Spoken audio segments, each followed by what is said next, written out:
Hello and welcome to Game and Chat, the VG Batsu podcast. I'm Steve. And I'm Lee. And first of all, a big thank you to everyone who listened to our last episode, and a big sloppy kiss to all of you for your support.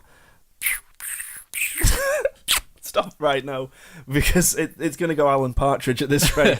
So none of that. Just thanks if you listened. We got on the iTunes new and noteworthy list, and not just because we were new, because we've had new podcasts before and they've never hit that. So that one obviously got a few listens, which is nice. So if you liked it, thank you very much for your ratings, and please carry on listening to the podcast. It means a lot to us if you support us, and we'll try and keep delivering you one fresh slice of delicious podcast every month. No, it's going Partridge again.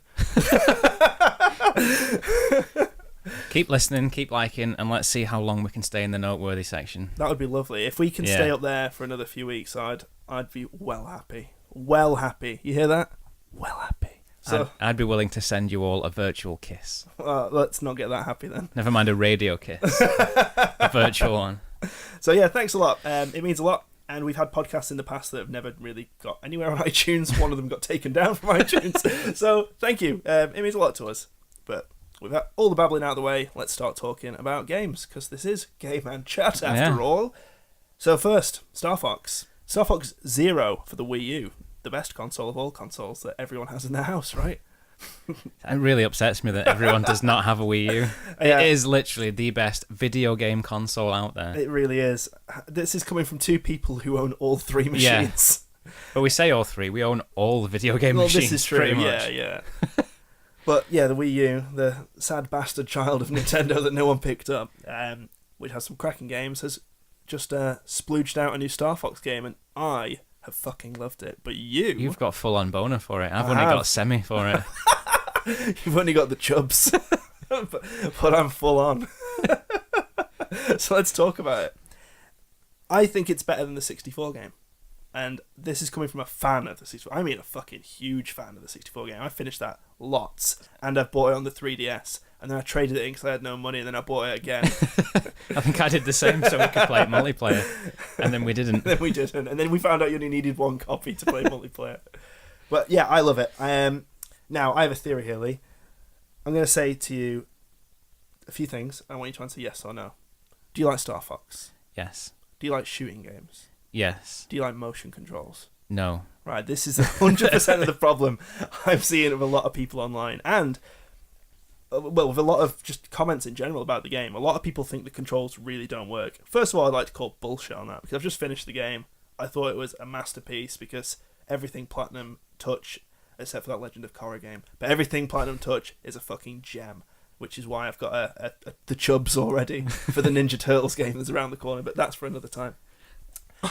I think the controls are amazing, but they take a lot of adjusting to, and I think I adjusted to it quite quick because I play a lot of Splatoon with motion controls, and I think if you're used to that kind of moving around with one bit of the controller and aiming with a motion control, then you'll get used to it, but you don't play Splatoon like that. No.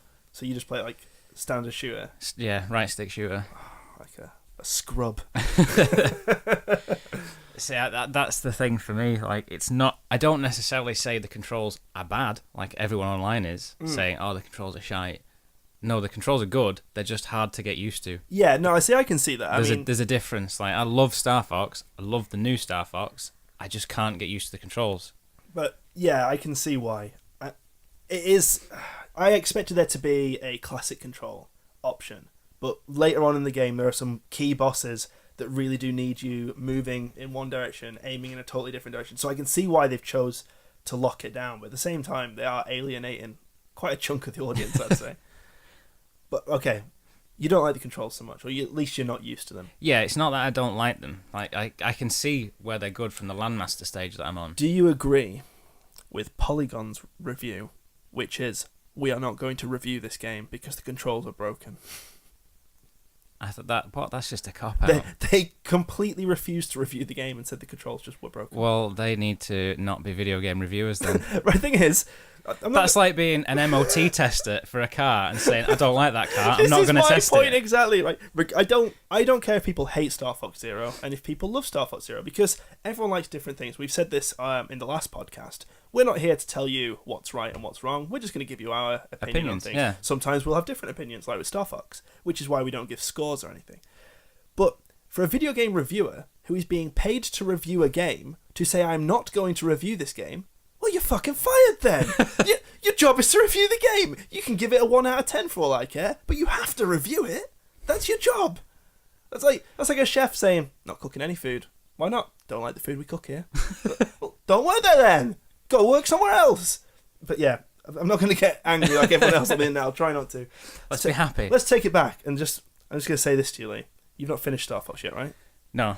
Mr. Iwata would want you to finish it. He would.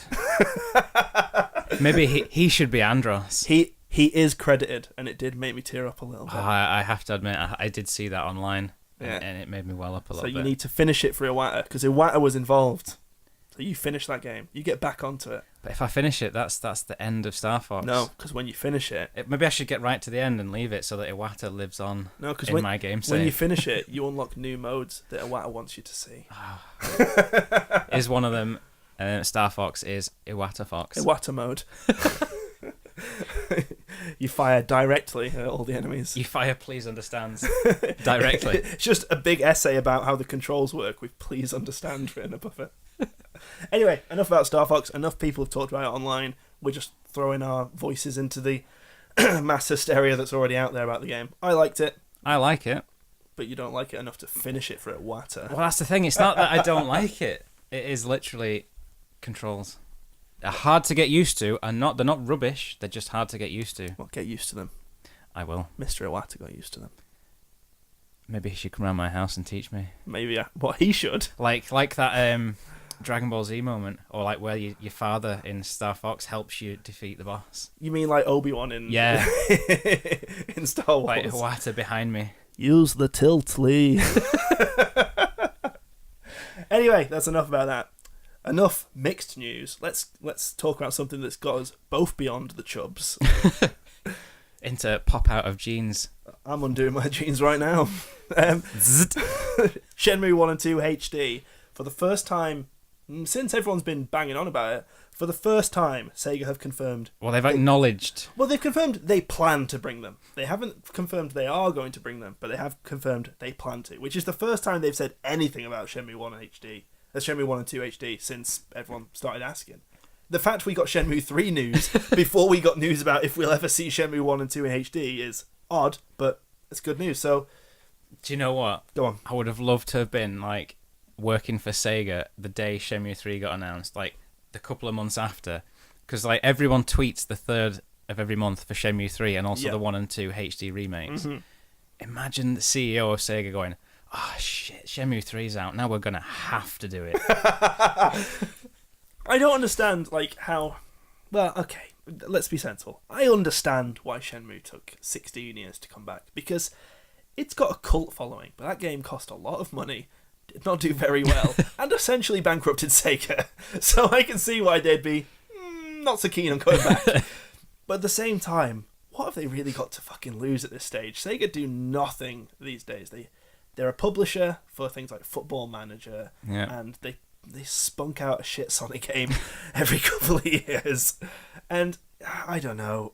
I think just as a way of getting the fans back on your side, at least release Shenmue 1 and 2 HD.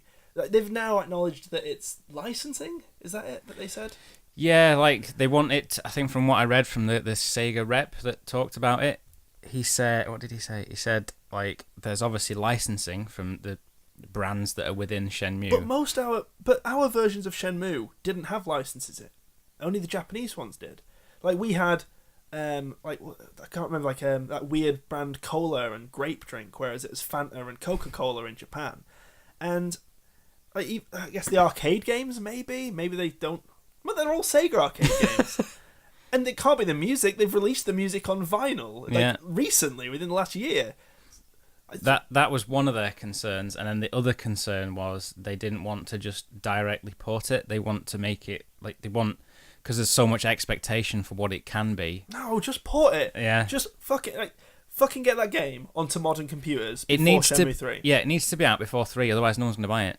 That's it. I mean, me and you both still own Dreamcasts. We both have Shenmue 1 and 2. Yeah. I have not played them yet prior to... I've played them before, but I am going to play them again before 3, and I haven't done that yet. Because I've been holding out hoping they get released in HD. Now, if it gets to the point where we're 6 months to Shenmue 3 coming out, and we still don't have Shenmue 1 and 2 HD, they're dead to me. Because I will just play them again on Dreamcast, ready for the third one. Yeah. And for those people who haven't played Shenmue before, and take a stab at Shenmue 3 anyway, it's too late for them, because it will almost certainly have some sort of catch-up for people who've never played the series before, if this is the story so far. You'll get a pretty good idea of what did happen, but you won't have the attachments that everyone else will have. Yeah, but once you've got the spoilers out of the way, like if they did a last time on Shenmue at the start of Shenmue 3, and it tells you everything that happens, then when you play those games, you'll never have that emotional attachment, because you'll be like, oh, I know what's coming. I know what happens here. I know who's dead. Spoilers, Ryo's dad's dead. But yeah, they've got to get it out quick. But I'm going to get my dick out quick, because I'm very excited about the fact they are talking about it. Yeah. So we'll just have a quick cheery wank and move on. So Lee, you wanted to tell me about Fallout DLC, because last time you were getting all excited about the Automatron, and you've now finished Automatron, and I think, had you finished it at the time? No, I just started it. But you finished it now. I finished it now, and I've tested out. I sound like a bloody. Who am I to test things? I've played. Yeah, that's bad. Played the new DLC, the Wasteland Workshop. And am I right in thinking the big DLC, the Far Harbor, is it called? It's just around the corner. That's the big boat one, isn't it? Yeah, this is like a full-on expansion to Nick Valentine. Yes, and I hear that the world in that game in that DLC is bigger than Shivering Isles, which means it's going to be huge. Yeah, it looks pretty big, and obviously there's no spoilers here because this is what they've announced. We've not played it; it's not out. Yeah, well, from their trailer they've announced that I've watched, it is based, from what I assume, based around the Children of the Atom. Yeah. So there's like, I never played Fallout 3 as much as your missus did. Yeah, Charlotte and loves Fallout. They're big in there, are they not? Yeah, Children of Atom. Yeah. From one you of the kind first of places you kind of see a couple of settlements in Fallout 4 where they are, but they're not massively in it. So this looks me like their introduction into the Fallout 4 universe. Nice. Well, anyway, we'll talk more about that when it's here. But what have you played of this new one? The new one is not really an expansion, as more of just additions to the game. Right, tell me what it is actually, because this is something I've been struggling with. The first one I thought was just a build robot simulator, but it's a build robot simulator with a quest. Yeah. What the hell is this new one? Because there's no quest at all now, right? No quest at all. This is literally just for your entertainment now. Isn't the whole game for my entertainment? No, it is not. It's for your punishment. Okay, a full survival simulator. Yeah. Go on, tell me why I should be bothered, other than the fact I've already bought it. Tell me, justify my purchase. Well, Automatron should have been enough to justify your purchase. Yeah, but Lee, I haven't played it. I hardly played any Fallout 4. I bought Fallout 4. Charlotte played a load of it. And you know when, like, not even that she ruined it for me by going like, oh, I don't want to see where you're at because it'll ruin it for me. But because I was seeing her play it a lot, it was just a case I was thinking, I'll play it some other time because I'm constantly seeing it. Yeah. So I do plan to go back to it, but I'm going to kind of wait until it's cool and no one's talking about it anymore. No, I'm just going to wait till I've got a big backlog of games. So once I've got once I've got through a few of those, I'll check out Fallout 4 properly. Yeah, you should. It's good. Good. So tell me what awaits in this new bit. So after Automatron, how much are we going to spoil of that? Like, I won't say any of the quest. All I'll say is spoilers. When you've finished it, look around the area you're at when it's finished, because there are some nice things you can get that I missed that I had to go back for. Oh, really? Did Susie show you where they were? Yeah.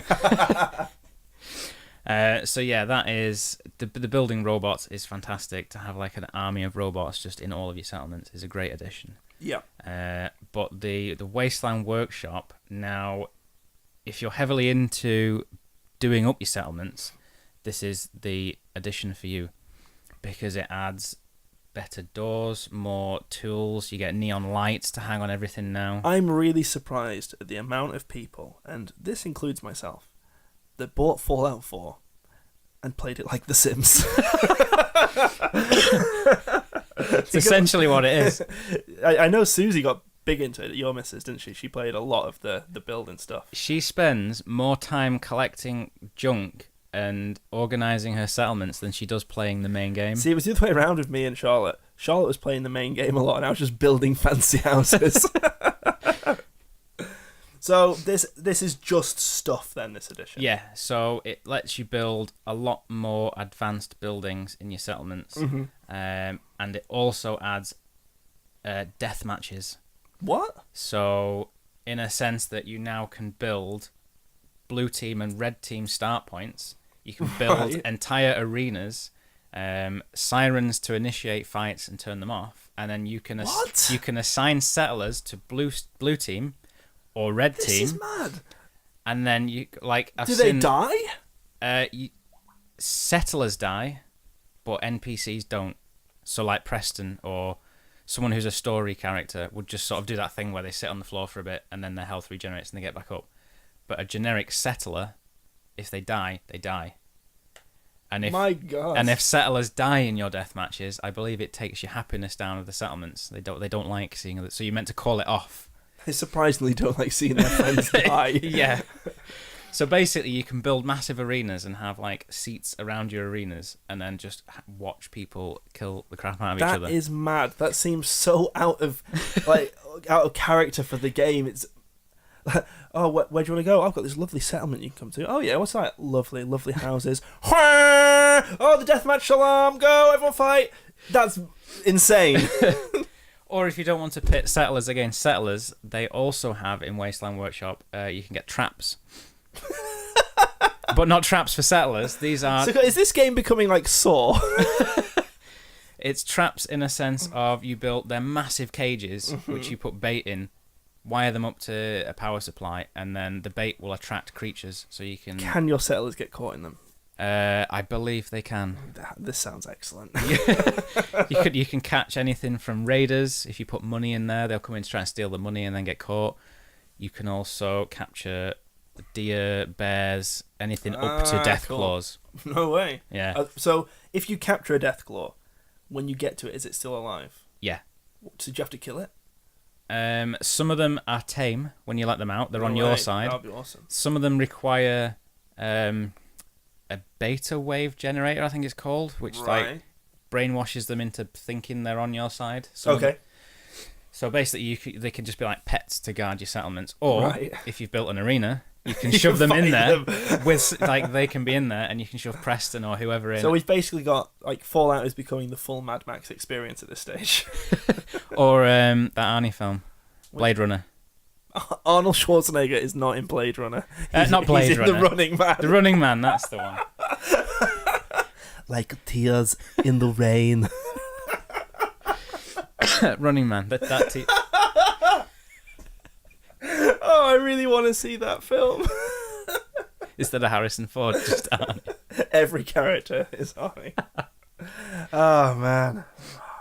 Right, shall we move on? Yeah, let's move on. So basically, yeah, if you've bought the season pass, it's a welcome freebie, is what I've seen it as. Would you? Last time you said you'd totally recommend you'd just buy the.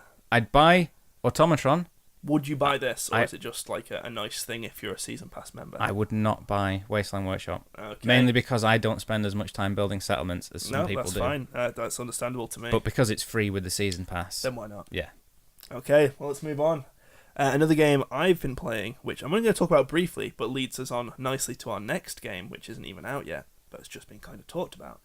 I've been playing Yokai Watch for the Nintendo 3DS, which it's been really huge in Japan, so I think a lot of people have heard of Yokai Watch, but it's like Pokemon with ghosts, is essentially how it works.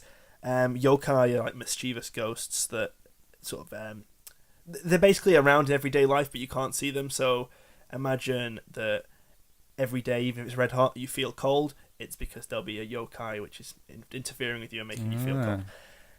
And you collect these creatures, and there's a big storyline about this boy who gets the yokai watch, which allows him to see them. So you collect them, you fight them. It's just like the Pokemon model. However, it's like the Pokemon model if the Pokemon model had changed slightly every game, whereas Pokemon has always released the same game every time with new creatures and fancier graphics. This totally changed it up. Like the way you control the character feels like a new game rather than a Game Boy game.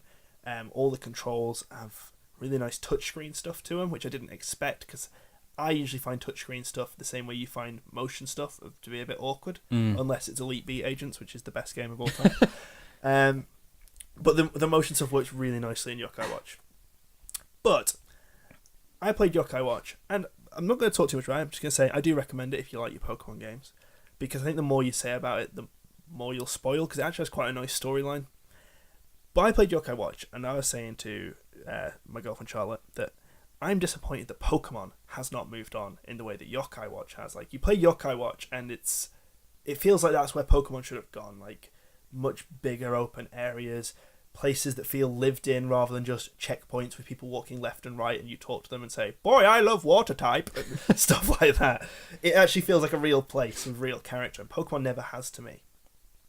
And then all of a sudden, the trailer comes out for Pokemon Sun and Moon, and the camera's really close to the character, it looks more 3D, and it looks like kind of the improvements I've been wanting from Pokemon. So I'm kind of on board. But I just wanted to, basically talk about Sun and Moon a bit. What do you think of the starters? I really like them. So I can't remember their names offhand, so please forgive me, Internet, but there's Mr. Owl. There's Mr. Owl, Firecat, and Water Seal. Water Seal Dog Clown. Who is the cutest. You're telling me everyone hates him? Yeah, I saw on the internet, there's the whole thing now, like a meme going of how he's the shittest starter. No way. And no one likes him. I think I like that one the best. He's the cutest. Yeah, totally. He's got big eyes. And a big button nose. I like all of the starters, though, this time. Usually there's one that stands out to me as that's the one I want. This time I kind of like all of them, so... if you get it and Charlotte gets it, I'll probably just get the other one. Like, I'll just pick the other starter. But we'll probably end up with about 4 or 5 people that all get it, won't we? So it won't matter. Yeah. Unless we all pick Firecat. Firecat. I don't think anyone wants to be the owl so far. It's either the cat or I'd probably be the owl. I'm happy with him. But yeah. Someone did point out, though, sorry to interrupt. No, but, go ahead. Like, how many generations of Pokemon in are we now? And I saw this comment and thought, oh my god, yeah, why have they not done this? Like, the 3 starters are always fire, grass, and water. Yeah. But how many types of Pokemon are there these days? Tons. There's like fairy, dark, ghost, electric. Ghost, the list goes on. Yeah. Why is it still starting with grass, fire, and water? Because as soon as you change it, some little butthole will go, "Oh, you've changed the very fundamentals of Pokemon." Aren't you seeing how Pokemon starts with fire, water, and grass? No, that's how it is. That's you know the reason, because it's one of those things you can't change. It's like how the game has been stuck in its roots for so long, and I think this is going to be the first one that actually changes it up a bit. But it's been stuck in its roots for so long because people have this idea of what Pokemon is like, and as soon as you change that, you get people angry and annoyed. Like, I've wanted a Pokemon game for years, basically, that would be the Wind Waker with Pokemon. Like, that art style, that sort of camera, big 3D world to run around in, and there's no fucking excuse now that we've got 3DS and we've got high def games consoles. Like, we can't have either an amazing home console Pokemon or a much more daring handheld Pokemon which does new things. But no, we get Pokemon, which is the same as it ever was on Game Boy, or shit spin-offs like Pokemon Ranger or Pokemon Mystery Dungeon. Yeah, that's the one. Or Toy Battle. Those free-to-play ones. Yeah, exactly. Although the Pokemon Puzzle one was quite good. I can't remember what that's called, but it was free, so therefore it's alright. But yeah, I'm really excited about Sun and Moon. I've not really been excited for Pokemon in some time. I mean, I always buy them. I usually get about a third of the way in and then give up. And I'm not saying that's not going to happen this time, but at least this time it's piqued my interest from the very get-go. Like, from the start, I'm kind of wanting to see where it's going. And it's all like a Hawaii kind of theme, which was nice. Who doesn't like Hawaii? No one. Everyone loves Hawaii. But yeah, looking forward to it. Yeah. Still one thing they've never done that I always want them to do, which I always say to you every time one comes out. I already know what it is. Go on. Why is there only Pikachu says Pikachu's name? He doesn't in the games, does he? Yeah. Well, he did in Pokemon Yellow. No, in Yellow. Does he do it in X and Y? I thought it still just did the sort of noise when he comes out. I thought Pikachu said his name, but he's like, I understand he's Ash's thing and like he's the main one you think of when you think of Pokemon. Mm-hmm. But with today's technology, why is it, even if it's only in like a Japanese or English, not every language, just some, so it's not those shitty little You've kind of Game Boy preempted my noises. point, because I was going to say it's probably for the amount of space on the cartridge, because if you released it in Europe, where we get the game in 5 or 6 different languages, you would have to have all those languages on the cart. But if it said you have the choice of Game Boy sounds or English audio, then at least you've got a choice. But I don't know. It's probably a cost thing. It probably costs them less money to have to pay all those actors. But they've got the actors. Just rip it from the cartoons. Yeah, they still have to pay them if they reuse the voices. It's fine. Nintendo are minted. Just do it. This is true. Yeah, but you want every Pokemon in Pokken too, so any Pokemon points that you've got. There you go. Alright, let's talk about the PlayStation Plus games because they're out. PS Plus. We can't talk about games with gold because neither of us have got Xbox Live.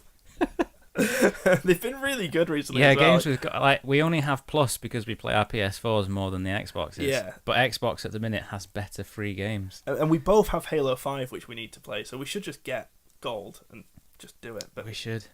But not yet. However, I'd still like to point out, as disappointing as Plus games may be, they're free. No, I'm not having that. Be happy with them. No, I half agree. I half don't agree. They're only free now because with the PS4 they went, gotta pay to play online. With PS3, online was free.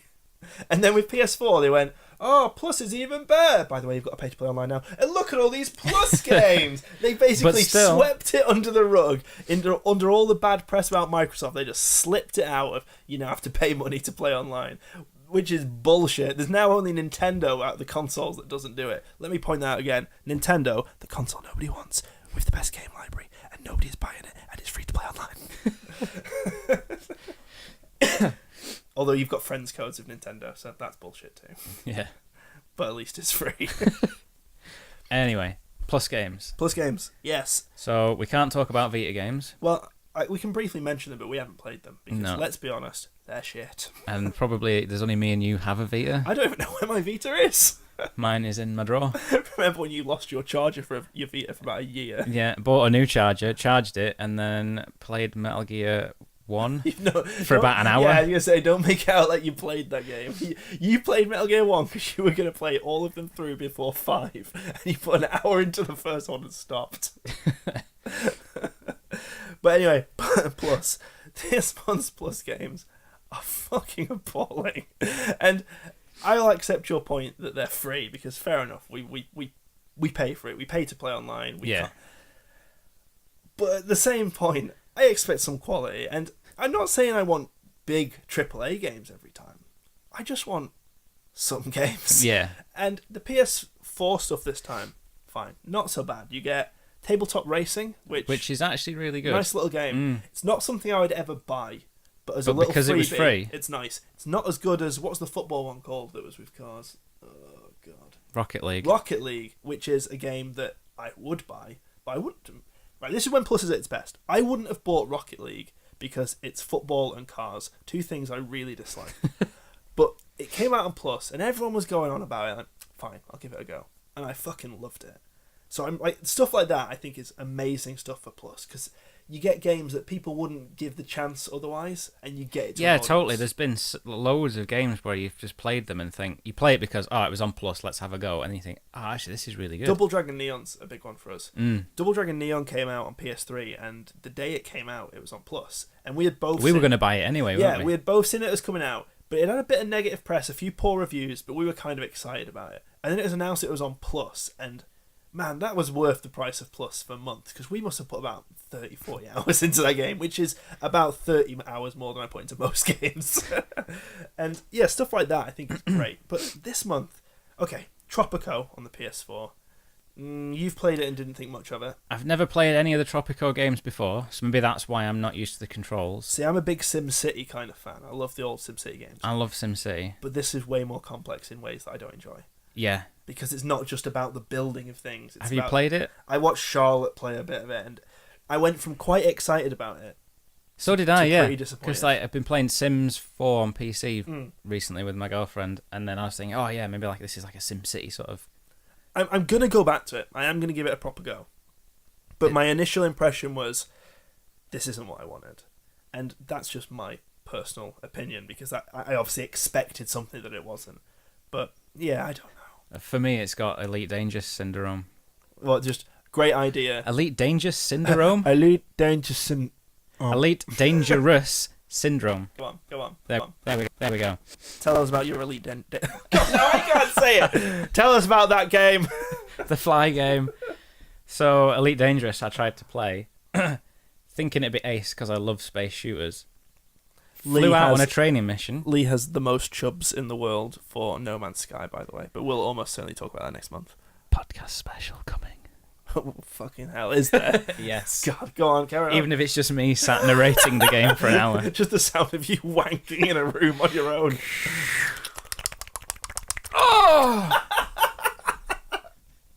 Right, go on. You were talking about Elite Dangerous. So, in Elite Dangerous, it's one of those games where I thought, yeah, this is my cup of tea. So I downloaded it, got the trial, played it, flew out of the thing on the training mission, the space station. Then it said, turn around, now park your ship. I remember this.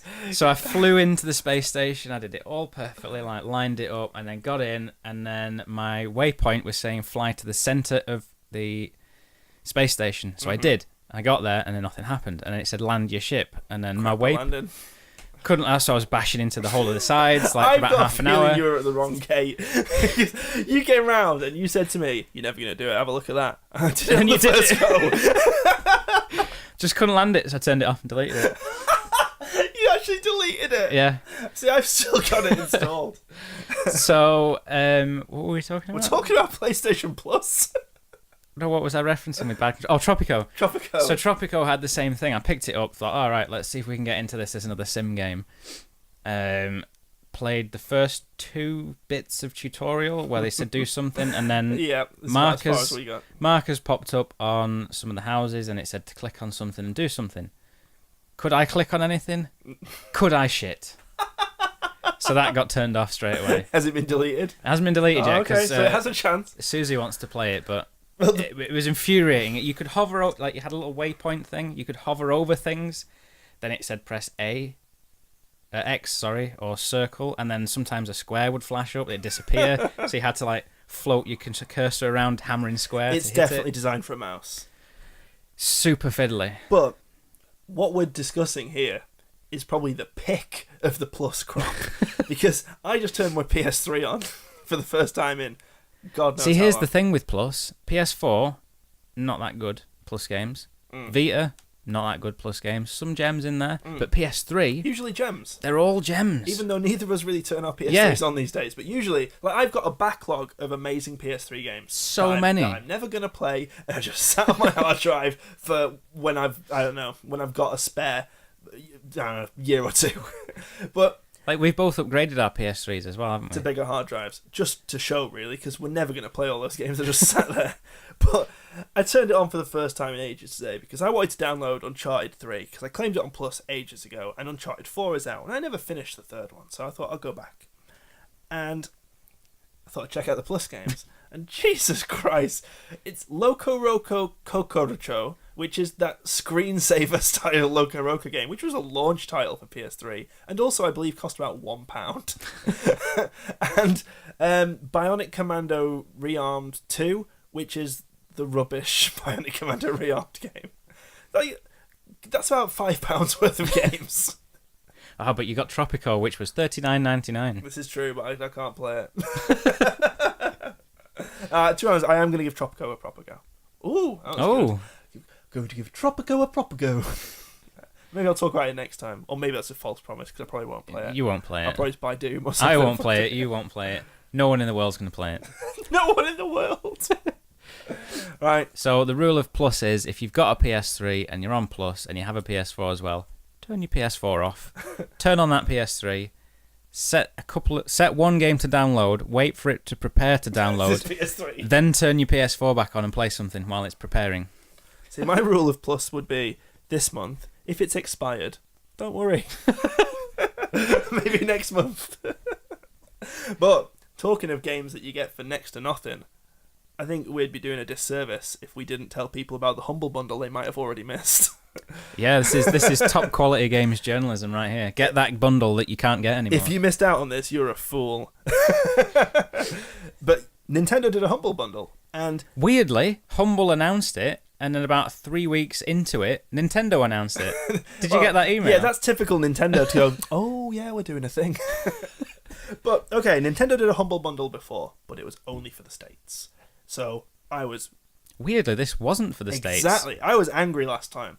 But I was angry, but also understanding. I was thinking, well, it's not like PCs where it's universal. So, I know you can't download things on a UK Nintendo from the US store because Nintendo block all that out. So, whatever, it just was what it was. But this time, it was region-specific codes for wherever you lived. Yeah. So, and it was a fucking good lot of games as well. I think it was $15 for everything, wasn't it? $13. $13, and that got you like Street Fighter 4, Rhythm Thief, Nanobot Neo XE. That's definitely the name of the game. Yeah. Affordable Space Adventures, which is amazing. That Shantae and the Pirate's Curse on 3DS and on Wii U. Runbow, which is a fucking incredible multiplayer You've already game. bought Runbow, yeah. I had already bought Runbow, but maybe we should give the code away at some point on our Twitter.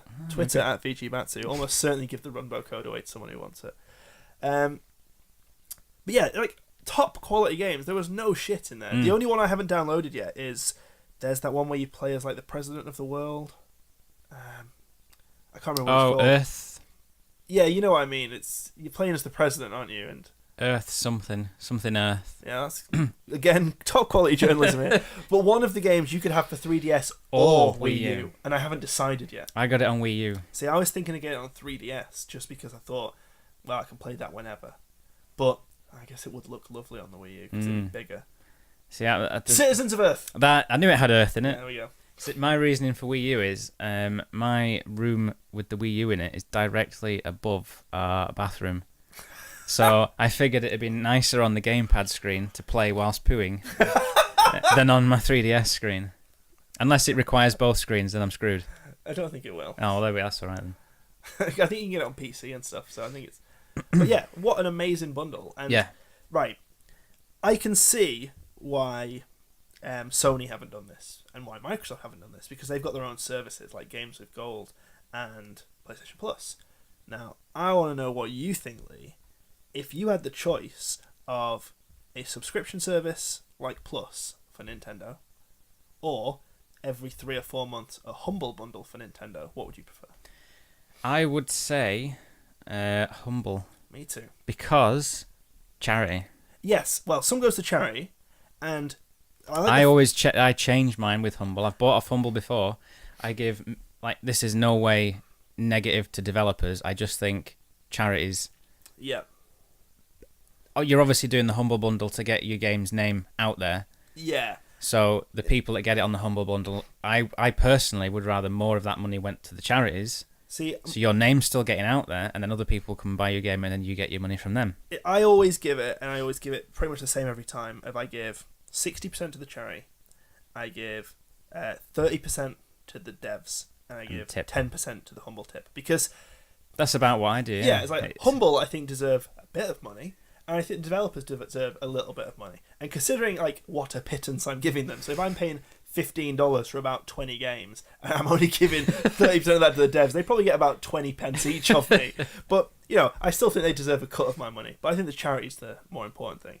And also I get a big wad of lovely games out of it. But it made me think that we have these services like PlayStation Plus and Games with Gold, which we think are good value. But then Nintendo just come along and go, tell you what, give us £8 or whatever it works out at, and you can have this fucking sack of games. Like, all right, any shit? No, it's all good. Yeah. All right, really? Yeah, really. It's just all little indie games. No, a few retail titles. All right. Yeah, fair enough. Darksiders 2 was on the Wii U, wasn't it? Oh yeah. I haven't downloaded. I don't think, because it was big. I set everything downloaded, and I'm going to leave it for a year till they finish. Have you played Shantae yet? I haven't. No. Oh man, I again. I'm not promising here, but that may come up on a Twitter giveaway as well, because I already have the 3DS version of that game. So follow us at VGBatsu. Almost certainly going to give away a few Nintendo games. I'll have to have a rumble through my Humbles. oh, we've got some good rhymes today. Let's see if I've got any duplicate codes that I've not used. Yeah, well, if you have, then maybe we'll give them away on the old Twitter at VGBatsu. So enough Humble Bundle. Let's talk about, quickly, some films. Because both of these are video game films, in a way. Yeah.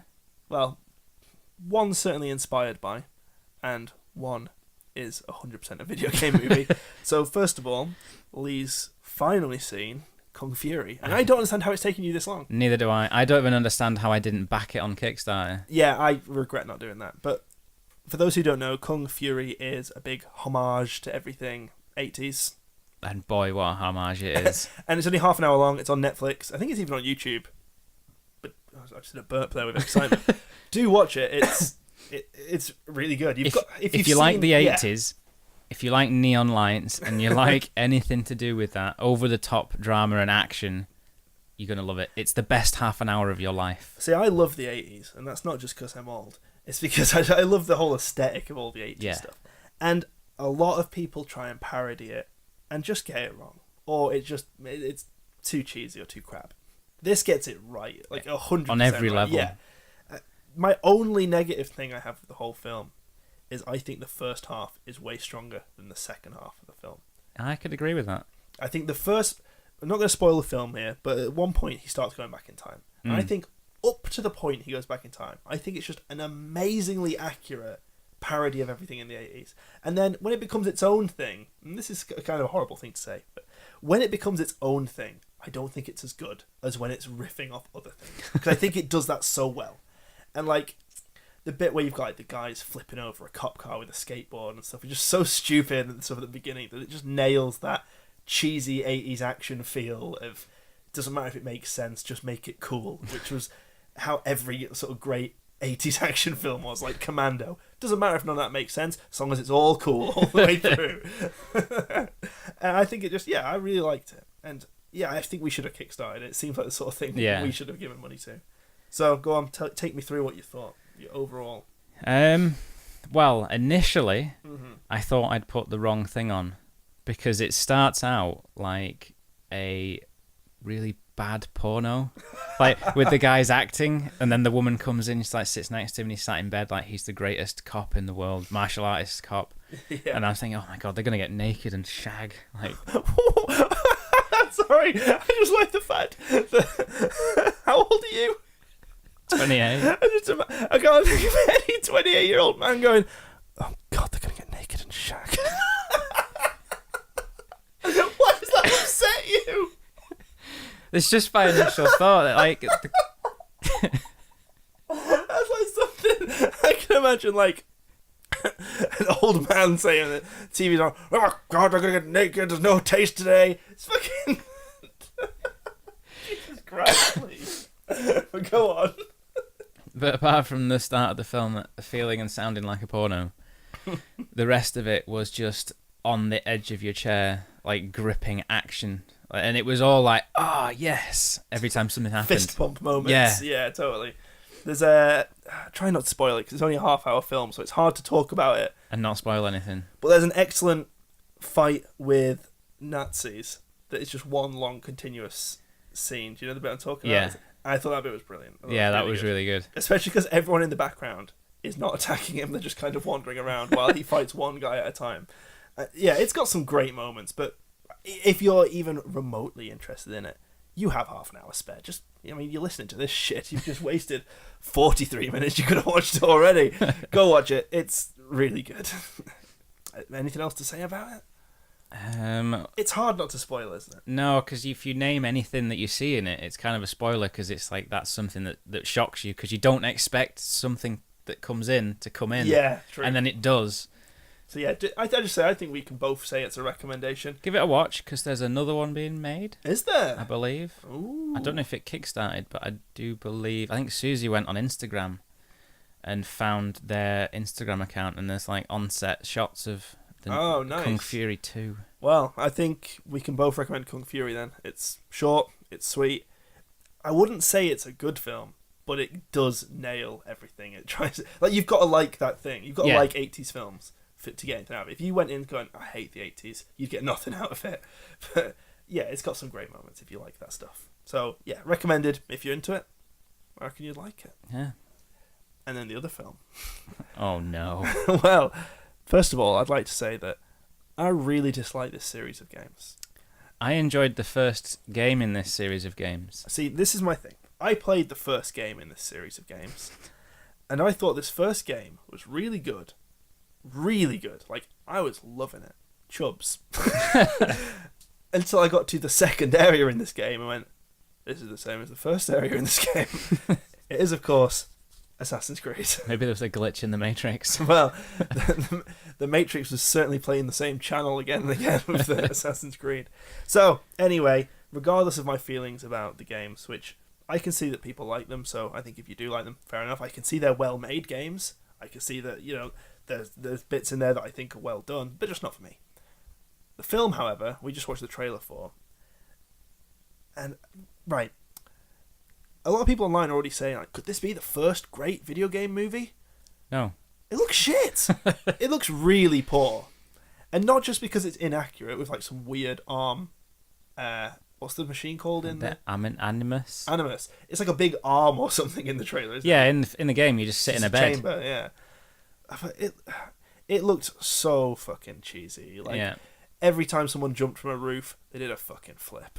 And then there's the guy getting attacked by a couple of people, or is it a girl that's getting attacked, and she just does that open palm attack in two directions and takes both of them out. It looks awful, like really cheesy crap, and not in the great 80s way like Kung Fury, because that knows it's cheesy. This thinks it's cool. AAA. Yeah, and man, I thought it looked balls. I think a quick summary of it would just be Spanish Inquisition parkour. That's pretty much it. Yeah, pretty much. Which is also the games, I guess. So maybe it is quite right. I guess the games looked a bit samey, and this looked the same as every other action movie. So yeah, maybe they're nailing this one. Has there ever been a good video game film? Yes, Super Mario Brothers. Right. I mean this in all seriousness now. I really like Super Mario Brothers. And I really like Street Fighter. And not because they're good, but because they're the perfect examples of why you don't make a video game now, movie. Just let me stop you there. When you say Street Fighter, do you mean Street Fighter, the Jean-Claude Van Damme? Yes. Not the Chun-Li's Adventures, the new one? No, I mean the proper one. Yeah. I mean the one with Jean-Claude Van Damme as Guile and Raul Julia as M. Bison. It's also written by the guy who wrote Commando. That's why it's so good. Which explains why it's so brilliant. But I can watch both of those films. They're the perfect... A genre of film that I refer to as the pizza and beer film, which is the film you put on in the background with the right crowd of buds, and you just kind of let it wash over you and spend as much time ripping the film apart as you are enjoying just each other's company and delicious pizza and beers. Mario Brothers and Street Fighter and Teenage Mutant Ninja Turtles 2: The Secret of the Use are perfect pizza and beer movies. They're the sort of films where you can put them on, no one's going to like them, but you will like everyone pulling them apart. And Assassin's Creed does not look like it has hit that standard. No, it does not. It looks like the Prince of Persia movie, and what was the last one they did that looked utter balls? I can't remember. There's another video game movie recently. I might be thinking of the second Street Fighter movie, the Chun-Li one that you're talking about. I don't know. I just made that up before. No, Chun-Li's Adventures. It's not called Chun-Li's Adventures, but there is a Chun-Li movie, and it looked. It disappointed me that they didn't look anything like the characters, whereas the original Street Fighter film, they look just like the characters. No, they don't. Yes, they Eddie do. Honda's wearing a Hawaiian shirt throughout, and he's not even that fat. What's your problem? None of them look like them. Secret unlockable character In skins. fact, Mario Brothers don't even wear dungarees. The Mario Brothers movie, the simplest costume to ever bring to a film. Like, what should we give him? Jumpsuits. Bowser's not a dinosaur either. No, he's not. And the princess is Daisy. Luigi is Mario's adopted son. Perfect. That has the makings of a cheap porno in it as well. So they. The Mario Brothers movie. Yeah. Yeah, it does. It's all about, I don't know. I can't think of what I can make into a pun for porn, but wait, good pornos start with the plumber coming round. Yeah. There you go. There's your setup. That's all I've got. Your damsel in distress is Peach, obviously, with a bust pipe. And Mario eats a mushroom to get bigger. There it is. Yeah. Interesting fact here, which I'm saying fact, it's one of those things I think is an urban legend. But I believe that Nintendo owned the rights to the porn parody of Super Mario Brothers. Really? Just because someone else made it, and I think they either bought it or basically took legal action to get the rights to it, so no one else could distribute it. So they own it. It will never, obviously, appear legally again. But yeah, they kind of own it. That should come pre-installed on every NX. That's what the NX stands for. Nintendo X-rated. XXX. And it's just that. I'd buy that. Yeah. Well, you wanted to tell me about Arnold and his new film, because you've been watching a lot of what was the thing you said Arnold was in before? Blade Runner. So after Blade Runner with Arnold Schwarzenegger, what's this new one? It is Pee-wee's Big Adventure. Pee-wee's Big Adventure? No, I'm trying to be funny and it's not working. I actually watched the new Pee-wee film recently. Really good. But anyway, tell me about Arnie. It was funny the first time when I seriously meant Blade Runner. So me and my girlfriend saw on Netflix a film that we thought was a horror spoof from the picture of, when you get the pictures you think, oh, that's going to be like a shit horror like sort of thing, and it had Arnie featured as the main guy who is trying to protect the integrity of his daughter, who, like, without spoiling it because it says this in the trailer, I think. Okay. Like, his daughter gets infected, and it's then a zombie film, right? Yeah. So the zombie outbreak, you get bit, you don't turn instantly, you don't die in turn. You sort of, it's like a proper disease. So you get really ill. It takes over you to the point where you lose your mind and you just become a zombie. Right. And then at that point, there's like a whole policing thing, and like you get taken away and quarantined. Mm-hmm. So Arnie doesn't want his daughter to get quarantined, sort of thing. Who's gonna mess with Arnie? Exactly. Is that the whole film? So so we had high expectations, like, oh, this is going to be really silly, like sort of Zombieland sort of style, like a comedy thing. I reckon if it had been a Zombieland with Arnie, we would have heard about it by now. But it isn't. It's a genuinely serious zombie horror film, and I suppose if we hadn't thought it was a silly thing, we might have enjoyed it more because we were expecting something else. But because we were expecting that, it was a bit of a disappointment. Ah, shame. I think I remember the trailer that I was saying to you earlier. It reminded me of like The Last of Us, like, because isn't he wearing like a checkered shirt throughout, and it's about a zombie apocalypse and him protecting a young girl. It looked like it was heavily inspired by The Last of Us, but don't recommend it. Well, a yes and no. Like, don't make the mistake I made. Don't assume it's a funny thing. It's genuinely serious, and I suppose if you look at it from that perspective, it is. It probably is a good zombie horror film. Well, maybe I'll check it out if it's on Netflix, because it won't cost me anything. Why not? Yeah, it's on there. This is the Give thing. it a watch. A lot of like with the Plus stuff before. It's all right to complain about all this stuff, but if you're getting it anyway, you might as well check this shit out.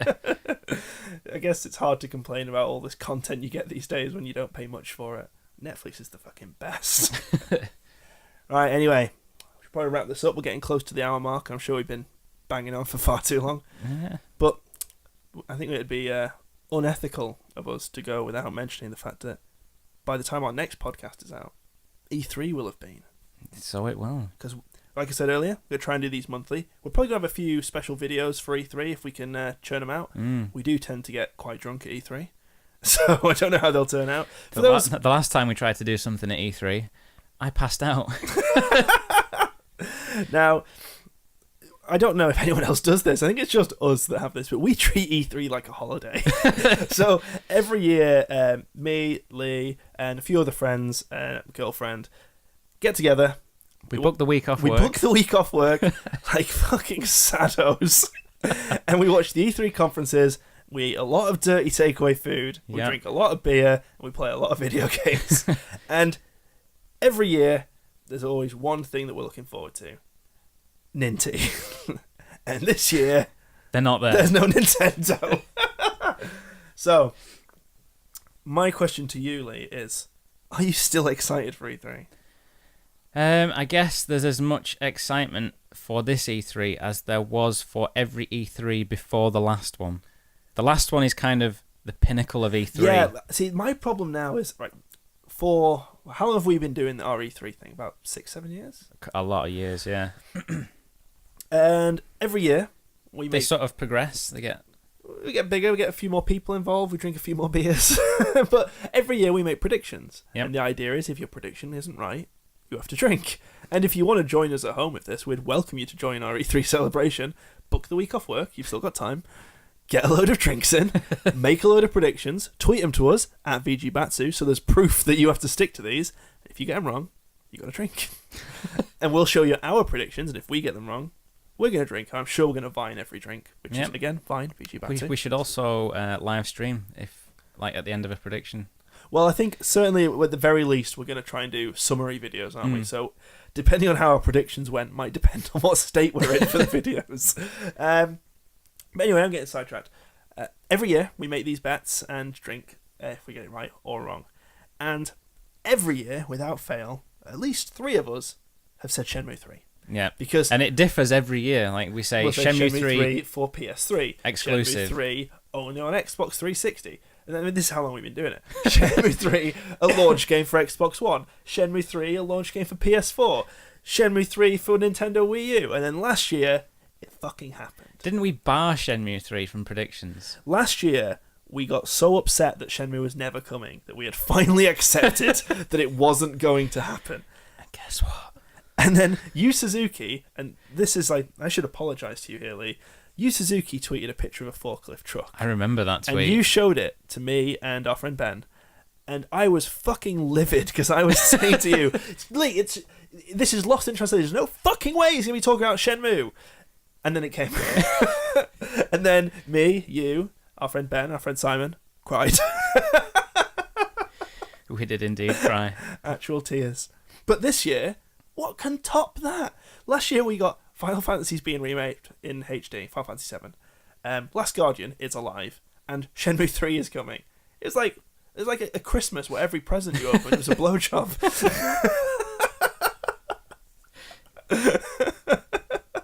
So what can top that? What sort of Christmas can we expect this year? Yeah.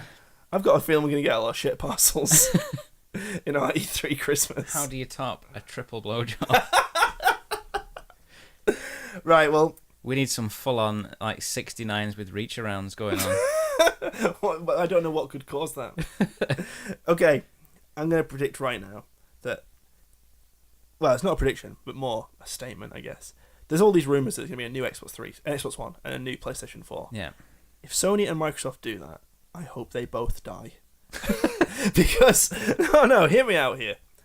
I've been a console gamer since the NES. I buy consoles because I do not want to have to upgrade. I understand that PCs are bare. I make that sacrifice every time I slap 400 quid down for a console. Knowing full well I will never reach the peaks of PC. But I will have something that looks great for about 5 to 10 years, depending on the machine. And by the end of the life cycle, let's take the PS3 for example, because devs are only working with one set of hardware, they will be able to work fucking magic with it. So if you look at the PS3 and it launched with Resistance Fall of Man, and that looks shite. Oh, yeah. But then you look at the end, and we had Grand Theft Auto 5. And I know that came to PS4 recently. And Uncharted as well. Yeah. Even that came to PS4. And Last of Us. They really didn't need to, because they looked astonishing still on PS3. Now, if you start saying, well, every 2 years we're going to release an upgraded one, I might as well buy a PC. Because if I have to keep upgrading it, I might as well have the other advantages, like cheap games, Steam, piracy.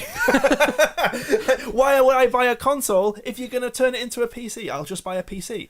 A PC will hook up to my TV just fine, and I'll have access to so many fucking games. Sure, I'll miss out on Uncharted, but I can, make up for that by the fact that I'm getting my games £20 to £30 cheaper a go. Hell, even free if I fancy it. Let me just point this out here. I am joking. We don't condone piracy. We have huge collections of video games. But that's beside the point. I just think if you're going to turn the consoles into PC, you deserve everything you get if you fuck it up. Like, you can't have a console that sold 20 odd million like the PS4 and then go, tell you what, 2.5 years down the line, let's have a new one.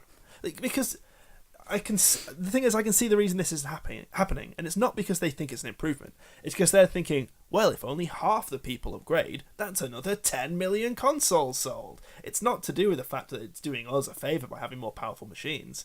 Most console gamers don't care. to be fair, most console gamers just want Call of Duty. So it doesn't matter. But I don't know. I don't get it. What do you think about it?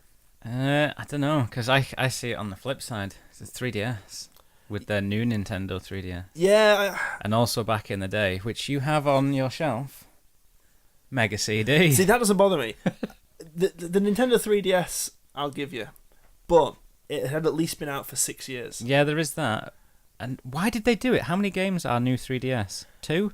It was because, and I don't think it really matters now at this stage. No, there's only one. Is it just one still? Xenoblade, and then all the download stuff like SNES games are only on, which I don't really get. But I think the reason behind it was, do you remember Smash Brothers when it came out on 3DS? It really struggled. And do you remember, like, when you boot up Smash Brothers on 3DS, before you got the new Nintendo 3DS, it took nearly a minute to start the game, and you couldn't use Miiverse and stuff at the same time.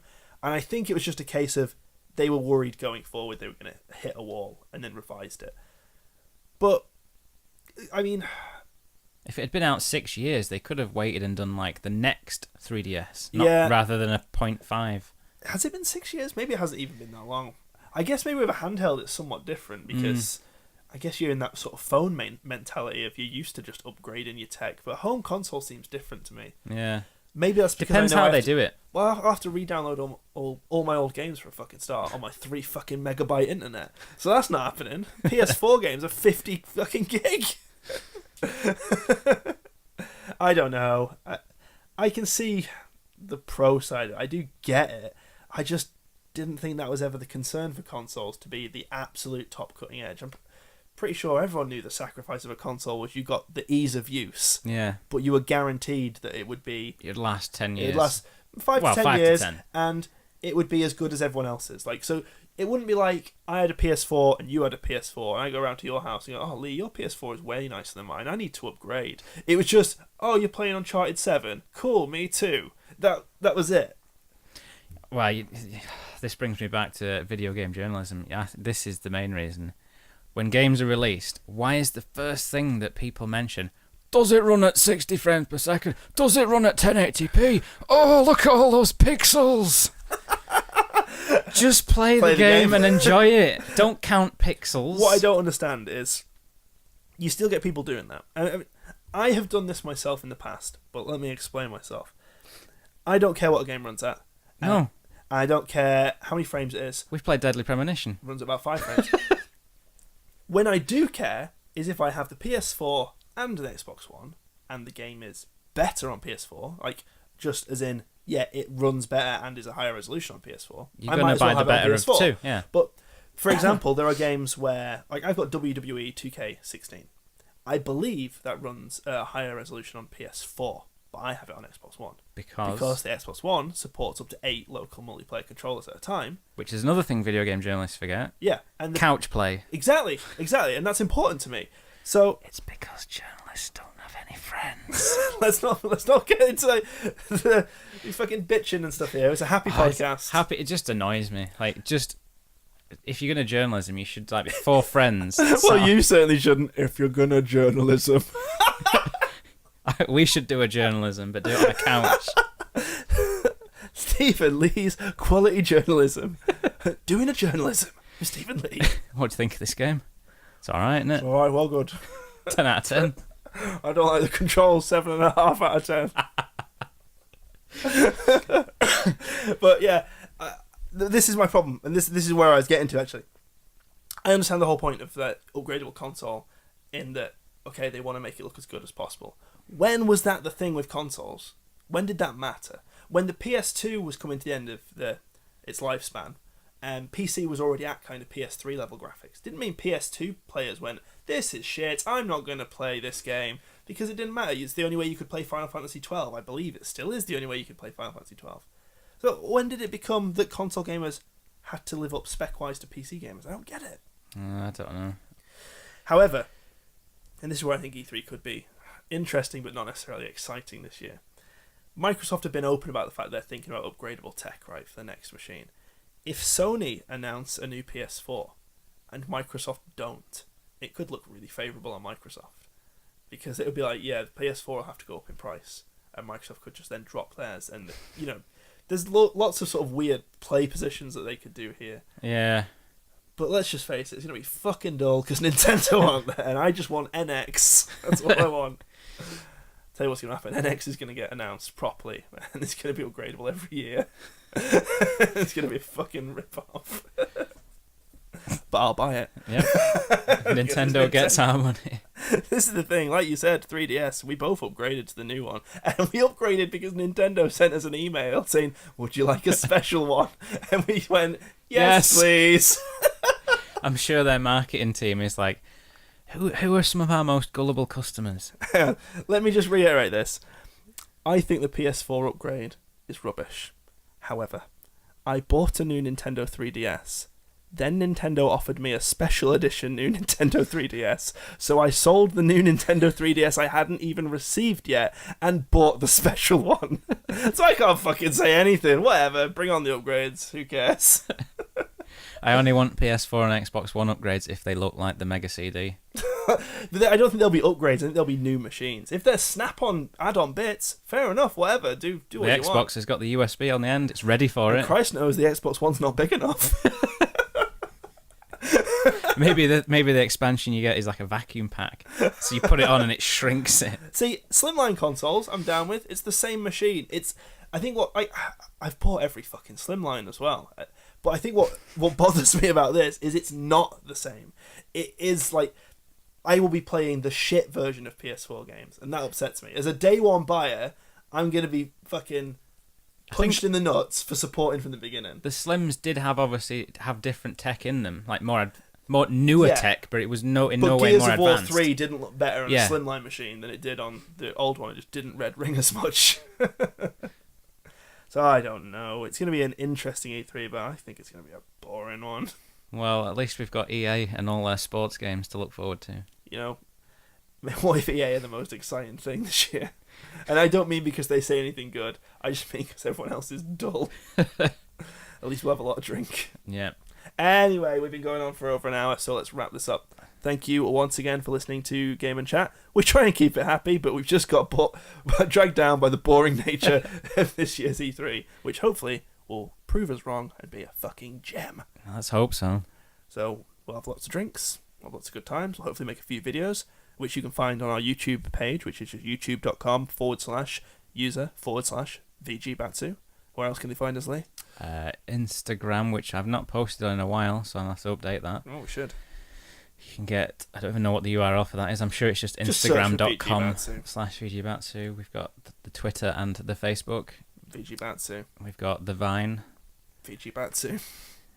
We should also get the Periscope. Yes, I believe we have the Periscope, so we should use it. And we should also get the Twitch.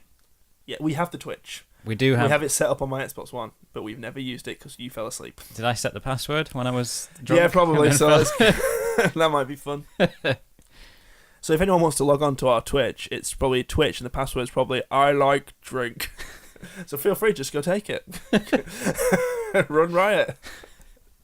Anyway, thanks a lot for listening. And if you want to leave us another rating or review, a review would be fucking spectacular. Actually, we've got a lot of ratings. We've got nice, a lot of 5-star ratings on iTunes. But if we could get a review, that'd be smashing. Reviews would be delicious. And if you can put in the review that you like Lee's smashing Bobby, then I will make sure we get you some sort of prize.